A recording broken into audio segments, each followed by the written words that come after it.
Agora eu quero falar de uma outra situação, a atuação do presidente da Câmara, Hugo Motta, que tem gerado nos bastidores, inclusive, críticas daquele que o indicou, Arthur Lira, ex-presidente da Câmara.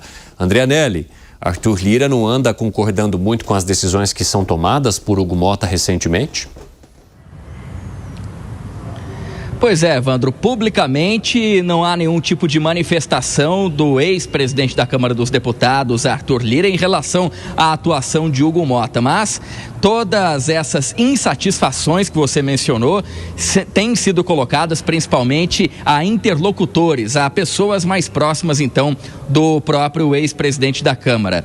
O Arthur Lira colocou, então, essa insatisfação dele, principalmente depois do livramento da cassação de Glauber Braga, ele que era acusado de quebra de decoro parlamentar por ter expulsado, na base do pontapé, um membro do Movimento Brasil Livre em abril do ano passado. Teve, então, por parte do plenário da Câmara dos Deputados, todo um posicionamento contrário daquele que era esperado, que era de cassação, depois que houve uma negociação de última hora por parte do PSOL, Partido Solidariedade, que se comprometeu a apoiar a suspensão de Glauber Braga para que ele não fosse, então, alvo da perda do mandato parlamentar.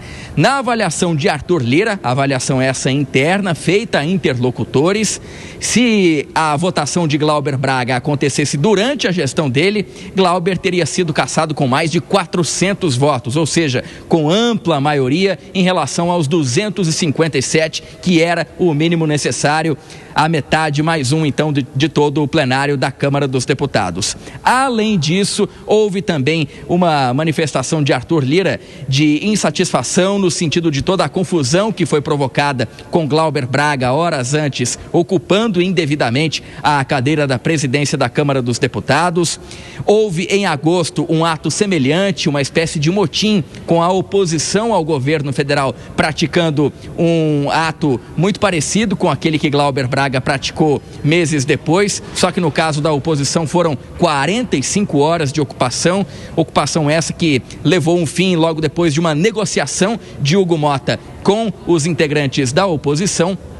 E, na avaliação de Arthur Lira, nenhum desses dois episódios não só não teriam ocorrido sob a gestão dele, como de fato acabaram não ocorrendo. Então, por isso, a avaliação de Arthur Lira é de que Hugo Motta está perdido. Mas, repetindo, é uma avaliação interna, pessoal, que Arthur Lira não tem comentado publicamente. Evandro. Agora, Anelli, a cassação da Zambelli, vamos falar de mais esse tema que saiu, e aí eu não quero trazer contigo a repercussão no Supremo Tribunal Federal, que é algo que a gente vai discutir daqui a pouco, mas como que isso foi visto ali dentro? É como uma vitória da oposição? Sim, Evandro, inclusive a nossa produção separou aqui algumas postagens nas redes sociais de parlamentares comemorando o livramento de Carla Zambelli da cassação do mandato. A gente começa então com a repercussão de Damares Alves, a senadora aqui do Distrito Federal, que escreveu: vitória. Agora aguardamos que o Poder Judiciário também reconheça que errou em condenar uma das maiores vozes femininas da direita apenas com base na fala de um criminoso. Liberdade para Carla Zambelli, parabéns, João, por sua luta, ela se referindo ali ao filho de Carla Zambelli. Parabéns, dona Rita, mãe de Carla Zambelli, e toda a família. Saudade sem fim da minha amiga e irmã Carla. A Câmara dos Deputados acertou na decisão. Essas declarações, então, que a gente reproduz da senadora Damares Alves. A próxima repercussão vem da deputada federal Bia Kicis. Graças a Deus, o plenário rejeitou a cassação da deputada Carla Zambelli. Eram precisos 257 votos para a cassação e ela venceu por 30 votos. Agora, ela pode mostrar em sua defesa na Itália que seus pares reconhecem que sua condenação é pura perseguição política. Declarações, então, da deputada Bia Kicis. Outra repercussão veio do deputado federal Gustavo Gayer. Um sopro de liberdade e justiça. Mantivemos no plenário da Câmara o mandato da minha amiga Carla Zambelli, uma das deputadas mais bem votadas da história. Deus é bom. E ele encerra dizendo que ele tenha misericórdia de todos nós. Portanto, manifestações de alguns parlamentares que saíram em defesa de Carla Zambelli. Os dois últimos que a gente citou, Bia Kicis e Gustavo Gayer, tiveram o poder de voto em relação a toda aquela definição sobre a cassação, e Damares Alves acompanhou do Senado, uma vez que ela é senadora, e cabia apenas então à própria casa de origem da parlamentar julgar ou não a possibilidade de cassação do voto da questão parlamentar, do mandato parlamentar da deputada. Evandro. Muito obrigado, André Anelli. Um abraço para você. Vamos discutir um pouquinho agora a situação de Hugo Mota, presidente da Câmara. Alan Gani, você estava viajando, mas o fogo estava pegando aqui. Não, estava aqui, no Congresso Nacional, você deve ter acompanhado também, mesmo que à distância. E Zé Maria Trindade, agora a gente vê, de certa forma, uma crítica importante no bastidor, que é a da pessoa que guiou Hugo Mota até esse cargo, que é de Arthur Lira. Não é qualquer crítica, né?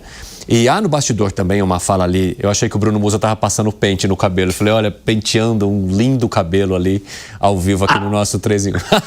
A moda antiga, né? Pois Tira o pentinho do bolso, a moda antiga aqui assim, ó. Passa até um pouco de baba para dar aquela sentada, tá? Não tá precisando não, tá bom. Tava ajustando o fone aqui.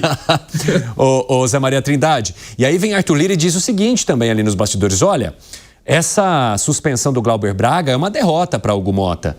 Se fosse na minha gestão, ele teria sido cassado quase que com um plenário completo, né? E não apenas suspenso. Há também a situação do Hugo Mota com os domínios da mesa diretora. Arthur Lira diz, na minha gestão isso nunca aconteceu e não aconteceria.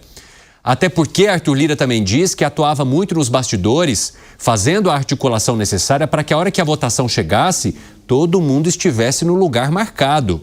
Ninguém fora daquilo que foi definido antes da votação, que é algo, então, que não aconteceria na gestão de Hugo Mota. Como é que você avalia essa crítica, hein, seu Zé?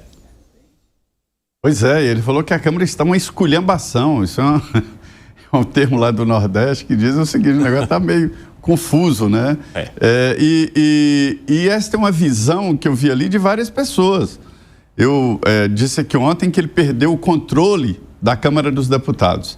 A força sem autoridade é só força, e é força bruta. E foi o que tentou usar ali o presidente da Câmara, arrastando um deputado federal em pleno exercício do mandato ali, como se... E colocado para fora do plenário, não poderia colocar para fora do plenário. Pelo regimento, o deputado tem o direito de estar no plenário. Era só tirar da cadeira, não deixar ele entrar na cadeira de presidente, mas não poderia arrastar para fora do plenário, né? E aí ele manteve o mandato. Da mesma forma, a Carla Zambelli, que também foi uma união do Centrão contra o próprio presidente da Câmara. Ele perdeu completamente o controle da Câmara dos Deputados e não está fácil recompor esta autoridade. Porque com autoridade isso não aconteceria. O Arthur Lira tem razão. Na gestão dele houve processos complexos ali e que ele resolveu. Agora, sobre a cassação do deputado, isso aí, o Arthur Lira é um adversário forte dele, porque ele denunciou o orçamento secreto, e o orçamento secreto era dominado pelo presidente da Câmara, pelo então presidente da Câmara, Arthur Lira. E ali era considerado como cassação, porque o Glauber Braga, ele é aquela pessoa que não tem amigos e enfim, é radical ali de esquerda, briga por tudo e por isso colocou para fora da Câmara a chutes um militante lá do MBL que o provocou. Isso na Câmara é comum, vão lá os militantes com o celular para fazer vídeos para a internet, né? De todos os setores. Então os deputados têm que se segurar e têm que entender que esse é o processo político. E aí o presidente da Câmara fez uma determinação muito forte para a polícia da casa, os seguranças, que são policiais federais. Policial, Legislativo Federal. Aliás, são os policiais mais bem pagos do Brasil. Recebe ali, em média, um pouco mais, um pouco menos, R$45 mil, né? Os policiais que correm atrás de bandido não recebem nem o que eles pagam de imposto de renda, para vocês terem uma ideia, né? E bateram em mulheres jornalistas e em jornalistas, derrubaram lá uma profissional, cortaram ali a possibilidade da entrada de jornalistas no plenário isto é contra o regimento, né? Que o regimento permite que o jornalista credenciado, devidamente credenciado, entre no plenário. Todos nós entramos no plenário, devidamente credenciado. E tirou do ar a TV Câmara e expulsou os fotógrafos, todo mundo de lá. Então, assim, houve um momento ali que se pensava, mas e aí, o que ele quer com o Glauber Braga lá, sem nenhuma imagem, né? Será que os seguranças já foram, os policiais já foram para agredir mesmo um deputado federal? E isso acabou salvando o mandato do Glauber Braga, porque os outros, alguns parlamentares que teve muito voto pela cassação, pensaram, amanhã posso ser eu. Quer dizer, os discursos foram todos no sentido assim, olha, eu não tenho nenhum alinhamento ideológico com ele, não sou amigo dele. Inclusive, isso chamou a atenção de adversários dele no Rio de Janeiro. Adversários dele. E aí começou a articulação de bastidor. Os bastidores foram buscar apoio no Centrão e ali decidiram negociar essa suspensão por 6 meses. Grande prejudicado e derrotado foi o presidente da Câmara mesmo, Hugo Mota. Hoje ele deu uma nota dizendo que lamenta, que não queria interromper o serviço da imprensa e que não determinou que os seguranças batessem nos jornalistas, mas ele provocou todo esse tumulto. E o ex-presidente da Câmara, Arthur Lira, tem razão. Houve uma perda ali da autonomia e a autoridade do presidente da Câmara. Por que ele tinha que mandar esse negócio da Carla Zambelli para o plenário? Ninguém entendeu. Exatamente, Zé Maria Trindade, criando inclusive já uma possibilidade de atrito com o Supremo Tribunal Federal que a gente vai contar para vocês daqui a pouco. O Bruno Musa e o Zé dá um destaque interessante. Não adianta você utilizar força se você não tiver autoridade.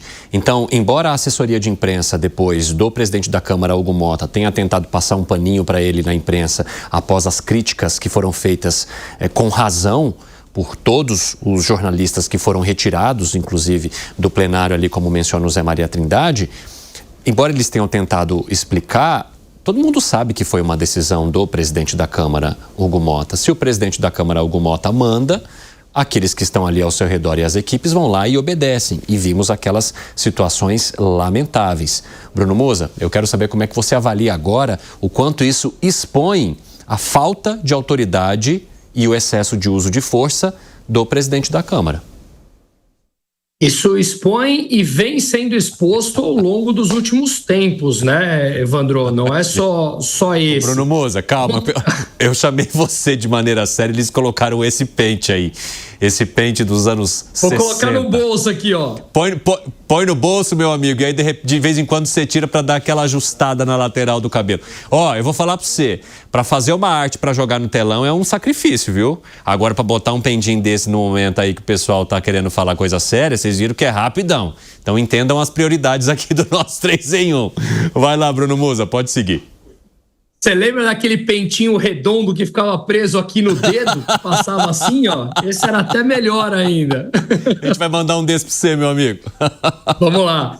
Bom, eu acho que... Eu mencionei ontem a respeito da liderança quando ela é imposta por autoridade ou a liderança quando ela é imposta por admiração. Nesse caso, eu acredito que nenhuma das duas dessa liderança está sendo imposta pelo Hugo Mota, que vem claramente perdendo toda o seu poder ali e vira até, entre aspas, uma chacota, né? Que é o que acontece quando líderes fracos acabam assumindo um determinado time e ele passa a não ter mais respeito sobre ele. Mas, para além de Hugo Mota, que eu acho que foi muito bem explicado aqui por todo mundo, vamos repassar rapidamente, porque eu acho que essa crítica dá para ser estendida para o campo total da direita, que eu sou um grande crítico, eu acho que a direita brasileira ela praticamente não existe, porque está dotada ali de muitos interesses, ou a centro-direita, inclusive, tem muito mais interesses do que uma defesa de uma ideologia, e é por isso que a gente vê a esquerda crescendo ao longo dos últimos anos e vem, enfim, mantendo 72% do período comandada por um presidente de esquerda nesse século que já completa um quarto dele, né?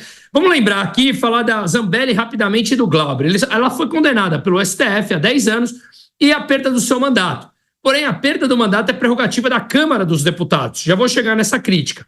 A análise na CCJ votou pela cassação e algo me parece que ocorreu ali nos bastidores que a decisão em plenário derrubou a decisão da CCJ, inclusive peitaram o Supremo Tribunal Federal, mantendo o mandato. Porém, como é que a esquerda votou nisso? A esquerda 100% votou pela cassação da Carla Zambelli, mesmo sabendo, ou fazendo alguns cálculos ali óbvios políticos, de que o voto poderia ser perdido. Mas eles defenderam as suas ideias, seja por interesse ou não, né? Agora, vira a página e vamos para a parte do Glauber. A votação na cassação foi a mesma coisa, a CCJ votando pela cassação, o plenário, mesmo sabendo que não tinha voto para manter a decisão da CCJ de cassar, votou. E como é que votou a direita nesse caso? Falei da esquerda, como é que votou a direita? Na minha opinião, deveria ter votado em bloco, assim como a esquerda votou lá atrás, no caso da Carla Zambelli, pela votação da cassação, mesmo sabendo que eles não conseguiriam os votos suficientes, assim como foi a esquerda no caso da Zambelli. Mas o que eles fizeram? Começam a negociar. Ora, nós sabíamos que não tínhamos votos, então preferimos um acordo pela suspensão, porque mesmo assim ela passa a ter algum tipo de punição. Veja, me parece que há uma clara união na hora de votar aqui da esquerda, o que não há da direita, e que aceita, mesmo com um solista que fez o que fez, com aquelas cenas lamentáveis como você falou, aceitando acordos entre a oposição. Isso talvez deveria deixar uma lição para esse campo da centro-direita e da direita, incluindo, inclusive, o Hugo Motta, o presidente, que mais uma vez se mostra perdido e sem comando. Concorda, Piperno? Parcialmente. O Bruno traz uma questão conceitual de como os blocos agem e, na verdade, eu acho também que há algumas atenuantes, e o Zé até citou algumas, como, por exemplo, o fato do deputado agressor lá atrás ter sido o deputado agredido na terça-feira. Então, isso se tornou uma atenuante. A agressão dele é um crime, uma falta grave, mas é infinitamente menos grave do que os crimes da Carla Zambelli, que já tem 2 condenações. Uma por invadir o sistema do Conselho Nacional de Justiça e tem a condenação por sair, feito uma pistoleira armada correndo atrás de um cidadão na rua.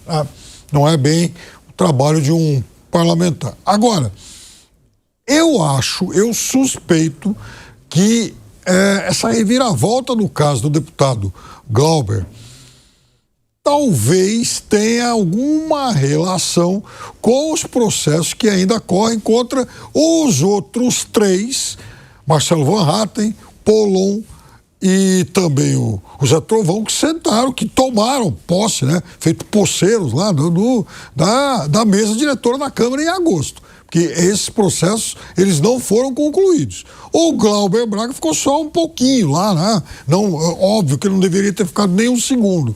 Mas, em relação à posse que ele tomou lá da mesa, também é menos grave do que dos outros 3, que ficaram quase 2 dias tomando conta lá indevidamente daquilo. Agora, eu enviei no nosso grupo também um relatório que me enviaram hoje da agência da Trix, que faz levantamentos de conteúdos digitais acerca de toda a repercussão do que envolve o nome do deputado Hugo Motta nas redes sociais dos demais parlamentares. E nas redes sociais dos demais parlamentares, o nome dele recebe 82% de menções negativas. E os parlamentares, por serem pessoas de muita capilaridade nas suas redes, os parlamentares foram acessados aí por 55 milhões de pessoas.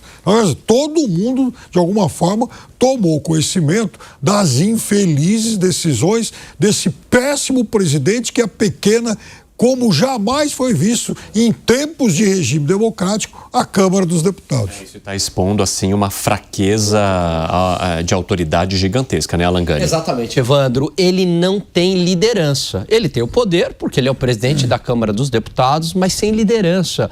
E aí, quando você não tem liderança, quando você não tem essa capacidade de articulação e você tem poder e você está acuado, você começa a tomar medidas bastante infelizes, para dizer o mínimo. E é o que a gente observa, nesse modo de operar Hugo Mota. Ontem ele sofreu uma derrota acachapante, né? Uma derrota que também foi uma derrota do Arthur Lira, que queria, né, a cabeça aí do Glauber Braga. E aí, né, as hipóteses aí, porque que votaram pela manutenção, essa que o Piperno bem levantou, relacionada a deputados também da oposição para livrar a barras dele. Outra que eu ouvi e que me parece também razoável, relacionado às emendas parlamentares, mas de qualquer maneira, né, do governo segurar emendas parlamentares, mas de qualquer maneira mostra aí, talvez foi a tangibilização de uma gestão que tem sido muito ruim por parte do Hugo Mota. Agora sim. Os seus controladores, o cientista político Antônio Lavarida. É uma agência de prestígio. Que é bastante reconhecido, inclusive, também em pesquisas políticas, né? Agora, 5h30, quem nos acompanha pela rádio, um rápido intervalo, daqui a pouco espero vocês. Nas outras plataformas seguimos. E só pra gente arrematar essa parte aqui, ô Zé Maria Trindade, o Arthur Lira também diz nos bastidores que o Hugo Mota estaria ouvindo as pessoas erradas, fazendo até uma menção meio que indireta ali a Isnaldo Bulhões, que é bastante próximo de Hugo Mota e que simboliza uma, digamos, uma oposição política ao Arthur Lira no seu recinto, na sua região, na sua localidade de disputa. Como é que você avalia, né, a maneira como o Arthur Lira enxerga o caminho que o Hugo Mota está tentando construir individualmente, tendo como aquele que o indicou, que o colocou ali naquele cargo de presidente da Câmara dos Deputados? Pois é, olha, a estratégia de poder na Câmara dos Deputados é o presidente, vamos dizer assim, expressar a maioria ou a unanimidade, em alguns casos, dos deputados. O deputado não é um bobo, né? Ou dizem ali que o mais bobo ali é o primeiro suplente. Então, quando ele apoia um presidente da Câmara, não é que ele é fã do presidente da Câmara, não é porque ele é eleitor do presidente da Câmara, mas porque ele comunga com as ideias do presidente da Câmara. E o presidente Hugo Mota tem um grupinho ali, né, que comanda a casa. E esse grupinho é que faz a divisão do poder, de relatorias e tal, né? E benesses e viagens. É uma série de coisas que o presidente da Câmara pode fazer com os deputados e com isso faz a massa de manobra. Uma vez me perguntaram, entendi que ele fez uma espécie de pesquisa, né? De que forma Hugo Mota poderia controlar melhor a Câmara dos Deputados, porque esse processo de desgaste dele não é atual, né? Já vem lá de trás. E eu respondi que ele deveria seguir, nesse caso, a Constituição e o regimento da casa e, principalmente, parar de agradar outro por lado de um, por lado de outro. Porque a estratégia que ele montou era de ficar uma hora com o PL e outra hora com o presidente Lula, porque precisa, lá no estado dele, ou do apoio não ódio do PT. Então, assim, ele caiu numa armadilha muito grande ao tentar agradar a todos e não seguir o regimento e a Constituição. Porque os deputados respeitam quando o presidente da Câmara diz: eu estou fazendo isso com base no regimento, e o regimento manda fazer isso, a Constituição manda fazer isso. Ele se isenta e se fortalece nesses dois. Agora, do contrário, ele tem que fazer uma base. Ele foi eleito, mas não é para ser um ditador por 2 anos como presidente da Câmara. Ele foi eleito para organizar os trabalhos, ser um coordenador dos trabalhos e, principalmente, ser a representação da Câmara. Se ele destoa disso, se ele sai dessa estrada, ele fica sozinho. Aí vem uma frase, tem várias frases, né, que diz o seguinte: em política, catitu que anda sozinho vira comida de bicho. Muito bom, seu Zé. Sempre trazendo frases interessantes aqui para o nosso 3 em 1.